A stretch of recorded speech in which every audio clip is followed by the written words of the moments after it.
What is up, guys? Spyro the Small Dragon here from the video once again, and of course I'm here on my channel. I mean, what else would I be doing? So good news everyone, we have joined a new Pokemon League, a new GBA style league, just like the PWL Pocket Wars League, and we're still in the PWL. We just had a battle actually, and I'm going to be posting that battle up pretty soon, and I mean, yeah, we're still in that league, and now we're in the second league. And yeah, I'm really liking this league so far. The owner knows what he's doing. He has admins helping him out there doing a lot of work, making this really an amazing experience for everyone involved. Everyone here is an amazing battler, and that's what the best part about it. So we have not had our week 1 battle yet. However, we have done the draft. So here we are on Spyro the Small Dragon doing a meet the coach for the Ottawa Sentrets, and I'm going to be introducing my team this time. We have 11 Pokemon drafted, and of course one of them's a Mega. Take a guess which one's our first Pokemon. It's Mega Lopunny. We have Lopgod as number 1. So I mean, why did we pick Lopunny, right? 135 base speed. That outspeeds everything I can think of. Mega Alakazam's a threat. Anything with priority is a threat, like especially I'm looking at Talonflame, but I don't believe anyone drafted Talonflame actually. And other than that, Lopunny takes care of a lot of things, and not much resists the fighting normal stab. Not much resists it, and whatever does resist it, I have Ice Punch, I have Fire Punch, I have everything. Lopunny's amazing. 135 base speed especially. Woof! We're flying, baby. And then we got the 136 attack stat, of course, which is, I mean, it's pretty average. It's really good actually, especially with the high jump kick. We're gonna be OHKOing a lot of Pokemon, and Scrappy just makes it that much easier. Stop texting me. Scrappy just makes it that much easier to kill these Sableye, Mega Sableye, I'm thinking. But yeah, and just I don't know, Mega Lopunny is just always the best Mega in my opinion, because it's so fast and so hard to prepare for, especially with all the coverage options I have. I mean, I'm going up against Gliscor week 1. I can assume that Gliscor's gonna be switching on my Lopunny, but I mean, Gliscor dies to an Ice Punch, so not much you can do there. And that's our first pick, guys. Alright, guys, so for your sake, I'm gonna be taking off my glasses, because rewatching that clip, I can see the glare in my eyes, the white in my glasses. And also, you will notice I changed my shirt. That's because it's an entirely new day. I am continuing this video the next day, so here we go. Now, next up, we have, we're just going to continue on with this draft, by the way. Next up, we picked the Victini. Yeah, okay. Alright, I know what you're thinking. Mega Mogwai. Yeah, honestly, not going to lie, yeah. Mega Mogwai is an insane battler, one of my favorite PokeTubers, and I did base this team on his very much, actually. Not that much, not as much as you think, but just the first 3 Pokemon especially, I really did base the entire team on him. So why did we pick Victini? We picked Victini because a V-Create from a Victini, whatever kind of Victini you want. You can be Expert Belt, you can be Choice Scarf, you can be, I mean, you can be White Herb, you can be Choice Band, which is my favorite of all. And whatever the set, V-Create's always going to hit hard no matter what. What was it? I think it does like 40% to a max defense, Landorus Theory, and after Intimidate. That is insane. That is crazy. 40%, and that's just a Scarf, by the way. Like, Victini is crazy. Victini is so hard to prepare for, and the thing about Victini that I love so much is that it comes in and it gets a kill, no doubt. Something's gonna die when it comes in, unless he has some, I don't know, some freaking like max defense thick fat Snorlax. Let's go with that. Like, Victini is insane, and then with base 100 stats, it's really hard to kill. Especially you just can't one-shot a Victini. I don't think you can actually one-shot a Victini. It can take a hit. And week 1 we're going up against Mega Medicham. By the time this video is posted, I've already done the battle, but at this time right now I have not done the battle. And Mega Medicham does like 60% with its high jump kick, and I'm uninvested in anything. Uninvested HP, uninvested in defense, anything. So high jump kick from a huge power Mega Medicham, 60%, and I can just I can go back with my Choice Scarf Victini and V-Create, kill something. It's that simple. Victini is insane. and the coverage it gets is really good because it can go both special and physical. V-Create, Bolt Strike, Glaciate, it gets so much coverage, and Victini is just amazing in this format. He really is. And yeah, we're just gonna keep on going in this draft, guys. Alright guys, let's hurry on with this video. I'm gonna just do this all in one clip now because the remaining 9 Pokemon, I'm just gonna hurry through because I don't want this video to be too long. I know that I don't have many subscribers, I know that I don't even have a fan base whatsoever, and I know no one really wants to watch me talk about my team for very long, so I'm just gonna hurry through this. So next up, we have the threat, the Hydreigon, and it's a dragon Pokemon, that's all I have to say really. It gets Draco Meteor, it gets Flash Cannon, it gets so much more, it gets Fire Blast. Why am I blanking out right now? It gets Dark Pulse, it gets a lot of coverage, it gets Grass Knot I think. I'm pretty sure it gets Grass Knot. If not, I mean HP Grass, I guess. But anyways, Hydreigon is a threat. It's not super fast, but because it's not super fast, it's pretty damn bulky. And that means that it's a very versatile Pokemon. It gets a Roost. Meaning I can go bulky Hydreigon, which is probably not very likely I'm gonna bring that, but Hydreigon is definitely a bulky Pokemon. I can run Leftovers Substitute if I wanted to. Hydreigon is just a very solid Pokemon who I can run Specs on. I can run Scarf, Life Orb, Expert Belt, or Leftovers, and they can all be run very, very efficiently. Hydreigon can do his job very well, and killing Pokemon for Hydreigon will not be a problem whatsoever. So yeah, that's why we drafted Hydreigon. We just wanted to make sure that opponents that we're facing are gonna have a really hard time preparing for our first 3 threats, the Lopunny, Victini, and Hydreigon, because countering all 3 of them, finding a suitable switch-in for all 3 of these Pokemon is going to be very challenging for anyone I'm going up against. So next up on the list, we got a UU Pokemon. We got Fortress. Now, Andrew, why did you get Fortress? Well, personally, I don't like Pokemon in GBA who have 4 times weaknesses, but Fortress is one of those, you know, other Pokemon who gets the ability Sturdy, and Sturdy lets it live 1 hit if it's at full HP. And the thing about Sturdy Fortress I love so much is that it's a very good hazard setter. It only has 1 weakness, which is fire. So if I get hit by a flamethrower, I'm living I can lead with Fortress, not be worried about the HP fire, the flamethrower, nothing. I don't have to be scared. And if I do get hit by the HP fire and I get brought down to my Sturdy, I am holding the Custard Berry, which will let me just get up 1 more layer of spikes, 1 more layer of, I don't know, whatever I want to do.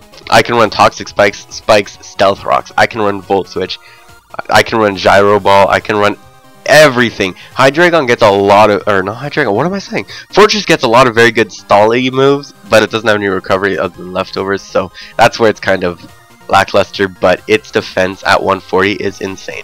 So Fortress is going to be very useful this season. You're going to see it played during week 1, so be excited for that. So next up, we have the RU Pokemon Hitmontop. And the rules of the GBA, by the way, no, I'm completely wrong here. Anyway, the rules of the GBA are that you have to have 1 Pokemon of each tier. There's OUA, OUB, BL, UU, RU, and NU. You have to have 1 of each, and then you have to be under a point limit. The point limit is 1,180, and you have to have 11 Pokemon. So we're trying to get Pokemon in lower tiers that are very, very cost efficient. Let's go with that. So Hitmontop is our RU Pokemon, and why did we get Hitmontop? Because I don't want to spend too many points on a spinner from higher up tiers, because spinners from very low tiers like Hitmontop gets Intimidate. It's a very, very solid wall that it's just lacking recovery. That's all it's lacking, but it can do its jobs very well. And Hitmontop gets that Technician as well. It gets Intimidate and Technician, which are both very, very solid abilities. So Technician Mach Punch is going to be putting in work. I don't know if Pursuit works with Technician honestly, but if it does, that's awesome. Hitmontop can be putting in some work versus some Laddies versus some Bisharps. Ooh. Anyways, but yeah, it's just a very, very solid spinner with Intimidate, and that's why we picked Hitmontop from the lower RU tier. Next up, we have the NU Pokemon. We have Quagsire. And why did we pick Quagsire? Well, one reason. We picked Quagsire because it has the ability Unaware. And Unaware is a very, very important ability to me. It's probably my favorite ability, not gonna lie. Unaware Clefable is my favorite Pokemon, I think, to use in all of OU. And having an NU Pokemon, which only costs 40 points, 140 points less than Clefable, I'm gonna take it. It does have a quad weakness to Grass. However, I can work with that. With the berry that has the damage, I can take a hit and then switch out into something like Fortress to resist it. Whatever it is, I can deal with it. So Quagsire is very solid. It gets Stealth Rocks, it gets Recover, which are amazing. Then the Unaware is what really got me. It can take hits from the likes of Caesar. If you want to Swords Dance with your Caesar, I can resist your Bullet Punch, and I can just come right in, scald you till you burn. And that's all there is to Quagsire for me. It recovers, Scald, Stealth Rocks, it gets Ice Beam, it gets Earth Power, I think. It gets quite a good bit of good moves, and NU I think it was really worth getting, and it'll help me against some certain teams that I know will be setting up. Looking at you, Mega Slowbro. So yeah, next up on the list we have Cinccino. Why did we pick Cinccino? Because, well, 115 base speed is crazy. It's in the RU tier, and 115 base speed in RU, I was like, why is it there? Anyways, its attack is kind of decent. I think it's sub 90, like it's 80 something. But if you slap a choice band on Cinccino, it gets Bullet Seed, it gets a Rock Blast, it gets Tail Slap, it gets U-Turn. Skill Link is going to be putting in the work, making all of those hit for 125 power, except the U-Turn, of course. And that's crazy. Tail Slap is going to have Stab on it too. So if I don't see any resists, in goes the Tail Slap. Boom, something's dead. That's Cinccino for you. And being that fast, I love it. So yeah, really fast bander, and that's why you pick Cinccino. Next up on the list, we have the UU Pokemon Slowking. And honestly, I would have much rather have a Milotic in this spot here, but someone took it. So we have the Slowking, which does get the Regenerator. It gets Slack Off, it gets, I mean, of course it gets Toxic, it gets Scald, it gets Calm Mind. It gets Skill Swap, which is going to be fun to play around with, it is. So that's why we pick Slowking. I think it can be a very good wall. It can be a good Assault Vest user because it's very bulky on the HP and special defense side. Defense is kind of lacking, which is where Slowbro gets, like, that's why it's so popular, because it's able to take physical hits. However, Slowking can also just run max physical defense and live with it. So next up on the list, we have Goodra. Goodra is my favorite pick in this league. I am so happy I got Goodra because I cannot believe that it got all the way down to round 8. No one picked it until round 8, and Goodra is probably one of the best Pokemon in this entire format because it is so bulky and you will not be able to take down a Goodra in one shot. I'm guarantee it. No. So that's Goodra for you. And the thing about Goodra is that it's good on both sides. It has good abilities in Sap Sipper and I think it's Gooey or something like that. But Sap Sipper is mainly the ability. I'm looking at like Ferrothorns trying to Leech Seed me. I'm looking at Spores oncoming from Breloons and stuff like that. Goodra can take them very, very nicely. It also has an insane moveset. It gets Draco Meteor, it gets Power Whip, it gets Sludge Bomb, it gets Thunderbolt, Fire Blast. Goodra is insane. Goodra is an amazing Pokemon in this format, and I will be able to prepare so well for teams with my Goodra. So next up, we have two Pokemon coming out. I'm gonna just pop them out right both at the same time. They are both from OUA, which cost me 180 points each, and I was saving up for these. I cannot believe they made it all the way to the end, and so when I saw the chance, I picked them up. So the first Pokemon we drafted, draft number 10 of the SBC, was the Excadrill. Excadrill made it all the way to round 10, and the 11th pick of the Ottawa Sentrets in the SBC was the Hippowdon. So we have a Sand Excadrill on our team. They both made it all the way to the end. We got Motto and we got Mole. I mean, we are going places, baby. So these Pokemon work together very well. I actually prefer Hippowdon over Tyranitar a whole lot. Tyranitar, I don't like the weakness at all because Mach Punch is a thing on many Pokemon, and it's very weak to a lot of things. However, Hippowdon, being only a ground type, is only weak to 3 things. It's only weak to water, ice, and grass, and that makes Hippowdon an amazing wall. I can be special, I can be physical, and if a Thundurus tries to come in on me, you know, like Thundurus is in on my, I don't know, Slowking trying to Volt Switch. I bring in Hippowdon, resist it. If he wants to HP Ice me, it does less than 50%. I can slack it off, and it does around 35, I think, if I'm invested in special, which I will be depending on the matches. If not, I'll be physical trying to take hits from those Garchomps or whatever. But Hippowdon is just a very versatile wall who gets Stealth Rocks. He gets Earthquake, Stone Edge, it gets Fire Fang, Ice Fang. Then it gets Toxic, of course. It gets Slack Off, which is its awesome recovery. So Hippowdon is just overall a very solid Pokemon. And then we got Excadrill, which kind of defeats the purpose of having him on top because Excadrill is a very, very solid spinner who's so offensive that it can scare out threats and just get a free rapid spin off. And then we have the combination, of course, of Hippowdon, Excadrill in the sand. Excadrill is going to outspeed whatever. It'll outspeed everything. Nothing's going to outspeed Excadrill unless you're like a Choice Scarf Ninjask, which no one drafted Ninjask. I mean, you know. So yeah, we got the sand. We got the sand duo. That's it. Our team is very, very set offensively. We have Lopunny, Victini, Hydreigon. We have Cinccino. We have Goodra, Excadrill. All offensive. Then defensively, we have Fortress, Hitmontop, Quagsire. We have Slowking, we have Goodra, and we have Hippowdon. So we have about half-half offensive defensive, which works very well. It'll let us prepare for anything we want to do. That's why I think we have one of the best drafts in this league. A few of the other teams have very good drafts, and I'm not going to go over them. I mean, you'll see them in the battles that I go to.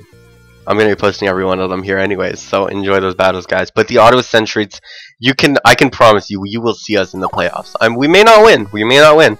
However, Ottawa Sentrets, we are going to make it to the playoffs in the SBC. So, guys, I hope you enjoyed this video. I know it was very, very, very long, but I mean, some members of the league really wanted to see this because I think I'm the only person in the league who actually wants to make videos of this, or who is able to. And so here I am. If you don't enjoy this kind of video, just, I mean, you shouldn't be listening to me anyways here, but you shouldn't have watched it.